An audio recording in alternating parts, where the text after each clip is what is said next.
you beautiful nerds. Marvel's first family has finally been brought to the big screen for the 4th time in 5 attempts. Okay, so this isn't anything new. We get one of these movies almost as often as we get Batman movies. The Fantastic Four are kind of a weird property because they're popular, but they're not popular. I mean, it's like I know y'all, but I don't know y'all, man. None of their movies have been very well received, and though I actually like the Fantastic Four as characters, see, I'm not bullshitting. I do actually like them.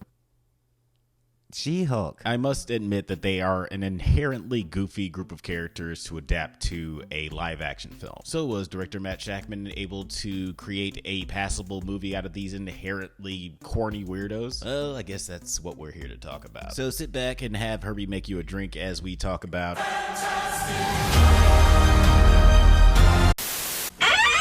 After these messages, we'll be right back. Have you ever watched a movie from your childhood and thought it doesn't quite hold up like you remember? Well, then you would enjoy our bi-weekly series, Does It Hold Up?, where we revisit classic genre films with a special guest to help us determine if it is as good or as bad as we remember. It's a whole lot of fun, so you should check it out. Please check out the Drunk Bantha channel. They clearly are ready for being seen at a higher level. Back to the show.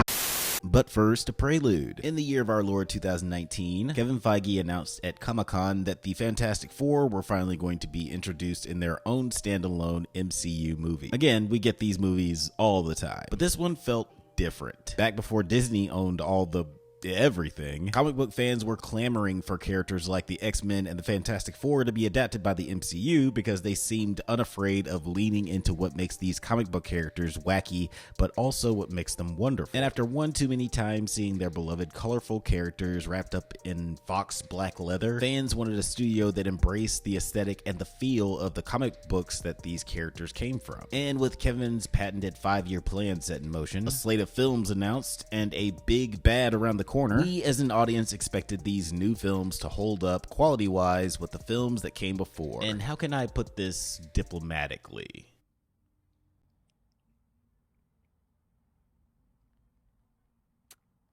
They don't. I'll be the first one to say that I don't think that all the movies that came out after Endgame are terrible. I like Shang-Chi, I like Guardians 3, I like Doctor Strange 2. The Marvel's got a bad rep.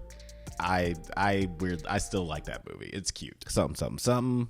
Club Zemo. It's not like the mouse was putting out straight garbage, but the lows were really low. Naturally, people's faith in the quality of this movie started to change as this release date started to creep up. 2019 was a very different time. So fast forward to 2025, there was a lot riding on the success of Fantastic Four. I mean, people seem to like Thunderbolts for the most part, but that movie made like $8 in a bag of chips at the box office. So the MCU is fighting an uphill battle right now, getting their audiences to go see the movie at the theaters. Like, they got some goodwill to build up. But what happens in this movie? So the film is set in the retro-futuristic world of Earth 828, where a family of superheroes, the Fantastic Four, are the planet's mightiest heroes and their biggest celebrities. Everything is perfect for the happy team until one day they are faced with a challenge that they may not be able to overcome. And no, I'm not talking about pregnancy. You're gonna be the best mom in the world. And you are gonna be the best dad. Just kidding. You are out of your depth. A mysterious cosmic creature comes to Earth to announce the arrival of a world-devouring creature named Galactus, who is set to come to Earth in...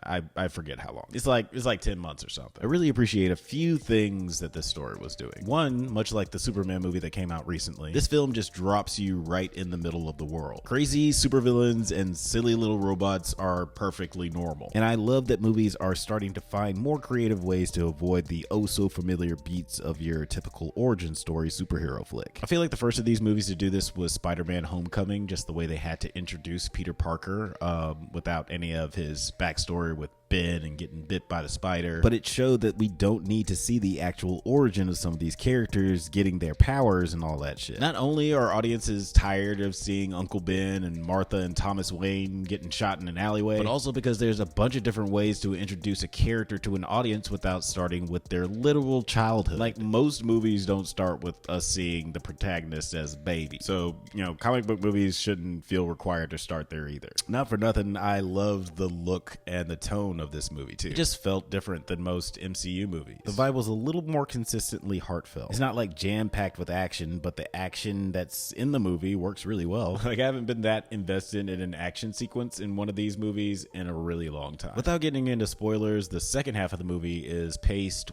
way differently than your typical MCU or comic book movie period, but it never forgets to display all four main characters in a meaningful way that displays how valuable and capable they all are. Speaking of which, let's talk about the cast. There was some controversy about the cast when it was first announced, so I do want to, before we go any further, I want to address the elephant in the room, because I agree there is a major problem with the casting. I think, and this is my personal opinion, but I think Marvel chose the wrong Stranger Things kid. Why you booing me? I'm right. I know you probably want me to talk about the reaction to Julie Garner and Pedro Pascal. I have no interest in entertaining that position, so we're just gonna move on to the real issue. So I loved Eddie on Stranger Things. Everybody loved Eddie. Master of Puppets, I mean, that was awesome. It was a great moment. That's pretty much what landed him the job. I'm sure it wasn't A Quiet Place, Battle for New York. But I have been saying for years, way before they announced the cast for Fantastic Four or announced that they were making a Fantastic Four movie under the MCU, that Joe Carey as Johnny Storm would be perfect. I know Joe Carey as Steve just reminds me so much of Johnny Storm's character. Without boring you with an explanation, I'll just give you Exhibit A. I'll punch you so hard in your face that your teeth will fall back out. Not cool. Sorry. Not cool. It's okay. Wizard obsessed with clocks. Maybe he's like a clockmaker or something? Think you cracked the case, Steve? No, I could turn on my charm. Not the kind of charm we need. Ouch. The world is full of obvious things which nobody by any chance ever observes. Sherlock Holmes. That's great. A few moments later. The obvious things are not what people observe or don't observe. Or Sherlock Holmes. He's kind of a jerk and overconfident to a fault at times, but he's still capable and loving and supportive. And most importantly, brave. I said I wasn't going to bore you by explaining it, but then I did. Sorry about that. I thought Joseph Quinn was fine, but there was nothing about his performance there. There wasn't a moment where I was like, yeah, okay, this is the guy. I appreciate this casting. I'm fine now. Compared to, say, Chris Evans as Johnny, which, those are some big shoes to fill. Chris Evans was great, despite how you feel about those movies. Chris Evans' performance was really awesome. But yeah, Quinn just wasn't, I don't know, he just wasn't doing it for me. I know that there's some bias because of the Joe Carey thing, but nothing about him stood out. The Thing looks great. I was kind of worried that the CGI would look a little wonky because this is an interesting character design to bring to life, but they nailed it in my opinion. And Eben Moss-Bachrach did a great job of just playing this salt of the earth East Coast guy with a heart of gold. Well done, cousin. This surprised me, but I walked away being most impressed by Vanessa Kirby. I was excited when she was cast because she is in my favorite Fast and Furious movie, Hobbs and Shaw. I'm gonna ask you a question. Do you like to dance? What, the electric slide? The Macarena? I was thinking about the tango, where it takes two. Yeah, I don't know that one. Must be different generations. And the Oscar for Best Original Screenplay goes to... I have to make a video about that movie one day. One day I will. But Kirby was incredible in this movie. All of the characters are written really well and are performed just as good, but you can just feel how strong her partnership is with Reed and how they are the yin to each other's yang. They have some really tough philosophical conversations in this movie, and Kirby has to display that emotional weight of that argument through her performance. She's the heart of this movie, and that makes it all the more heartbreaking when she kills Reed at the end. What the fuck? No! I'm kidding. I'm just joking. I'm playing. This is a spoiler-free review, but that does not happen. I'm sorry. All these guys work exceptionally well together, and I can't wait to see what adventures they go into next. But if I have to pick one of these guys for MVP, it would have to be Sue Storm. This movie came out right after Superman, and it's weird how similar they are. They both skip the whole origin story thing. They both feel like they're in this retro alternate universe. They both have a black hole that they throw a bad guy into. They both have mostly bad adaptations in their rearview mirror, and they are both very sincere. It kind of teaches you the importance of being earnest.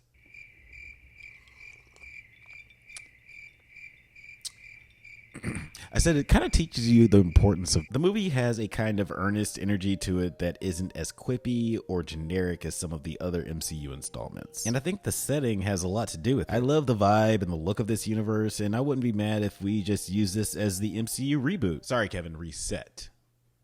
Whatever the f that means. But if they reset the MCU from here and introduce the X-Men in this alternate universe, I personally think it would work really well. And the writers don't have to shoehorn the existence of mutants in an already established universe. I was very worried that this movie was gonna be ass. But this was a solid introduction to the team. And though I still have little to no faith in the Doomsday Secret Wars stuff, there's a lot of potential with these characters. And after we get past the whole Secret Wars shit, like after the Avengers movies are over and are probably not good, I'll be excited to see the weird, goofy, corny shit that these very awesome characters get up to. And though I enjoyed this movie a lot, The Incredibles is still the best Fantastic Four movie ever made. I will die on that hill. The movie is f***ing amazing.